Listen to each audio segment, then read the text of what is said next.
20 Autodesk পাওয়ারশেপ একটি সহজ drawing নিয়ে আজকে আবার আপনাদের মাঝে ফিরে আসলাম। তো প্রথমে যে ফ্রেম থেকে এখান থেকে আর্ক সিলেক্ট করলাম। এটা আপনি ক্যানভাসে যে কোনো জায়গায় ক্লিক করে সেটা দিলে আপনি সেখানে এটা বসে দেব। তো এটার ডায়ামিটার দিব আমরা এসে 75 মিলি, ঠিক আছে। এরপরে ওকে করার পর এটারে অফসেট করব ভিতরের দিকে 20 মিলি, 20 মিলি ভিতরের দিকে অফসেট করলাম। সরি 20 মিলি না 10 মিলি, 10 মিলি অফসেট। এরপরে এই লাইন এটা ঠিক আছে, এটাও থাকবো। এরপরে আমরা এখান থেকে আবার ওয়ার ফ্রেম থেকে এই যে আর্ক নেওয়ার পরে এই যে এই পয়েন্টে এটার আমরা একটা ছোটো সার্কেল ক্রিয়েট করলাম। তো এটা রেডিয়াস দিব আপনার 12 মিলি ডায়া। এরপরে আমরা এখান থেকে ওয়ার ফ্রেম থেকে এখান থেকে একটা সিঙ্গেল দেওয়ার পরে এখান থেকে আমরা এই আর্ক সিলেক্ট করলাম, করার পরে এডিট থেকে প্যাটার্ন থেকে সার্কুলার প্যাটার্ন এখান থেকে আমরা ছয় আছে, এখানে আমরা আর্ট করে দিলাম। ব্যাস এরপরে ওকে করার পরে আমরা এখান থেকে এটা আমরা ডিলিট করে দিলাম, ঠিক আছে। এটা ডিলিট করার পরে আমরা এটা সিলেক্ট করলাম, সিলেক্ট করার পর সলিড থেকে এক্সট্রুড করলাম।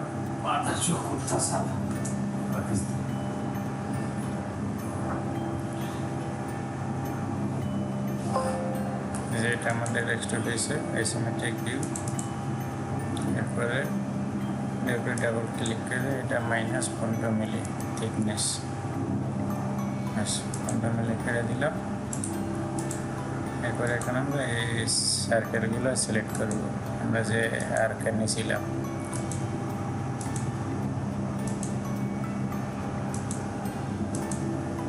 সবগুলো সার্কেল সিলেক্ট করলাম, এইগুলো কাউন্টার করব।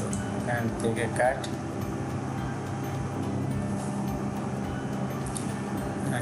হইব, এটা টেপ দেব 8 মিলি। এরপর এখান থেকে অ্যাপ্লাই ক্যান্সেল, এখান থেকে টপ ভিউ, আবার ওয়ার ফ্রেম থেকে আর্ক যাওয়ার পরে এই যে সেন্টারে আমরা একটা আর্ক বসাই দিলাম। এরপরে একটা রেডিয়াস 3 মিলি 6 মিলি ডায়ামিটার।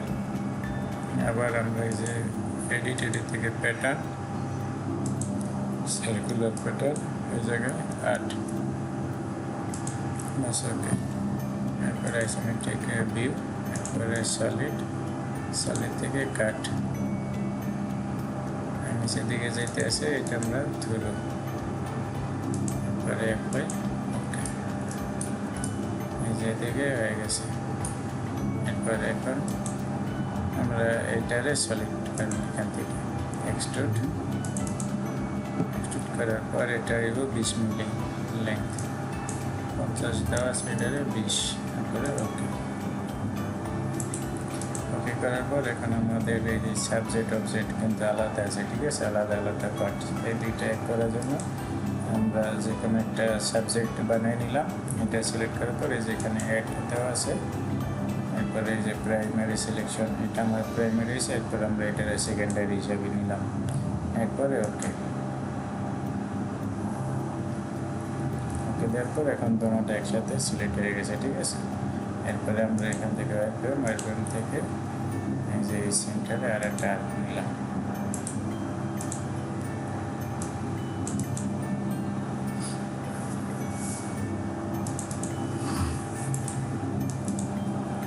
এরপরে এই আর্কের উপরে ডাবল ক্লিক করার পরে এটা রেডিয়াস 15 মিলি, রেডিয়াস 12 মিলি। এরপরে ওকে করার পর এখান থেকে সলিড থেকে কাট, এরপর এখান থেকে থ্রু দিয়ে দিন, অ্যাপ্লাই ক্যান্সেল। এটা দিক থেকে থ্রু হয়ে গেছে, ঠিক আছে। এরপরে আমরা এখন এক জায়গায় ফিলেট এখানে 1 মিলি শ্যাম্পু লাগাই দিই, ঠিক আছে।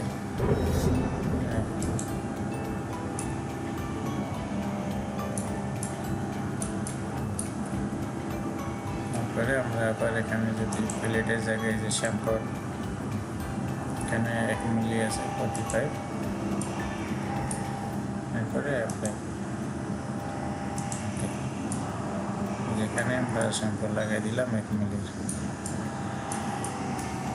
যে এই ছিল আজকে ছোট্ট টিউটোরিয়ালটি, এটা পাওয়ার শেপের, আর এটা একটা ফ্লান্স। আজকে আমি এটা বানাইছি মেশিনে, তো সেই জন্য আপনাদের সাথে শেয়ার করলাম, ঠিক আছে।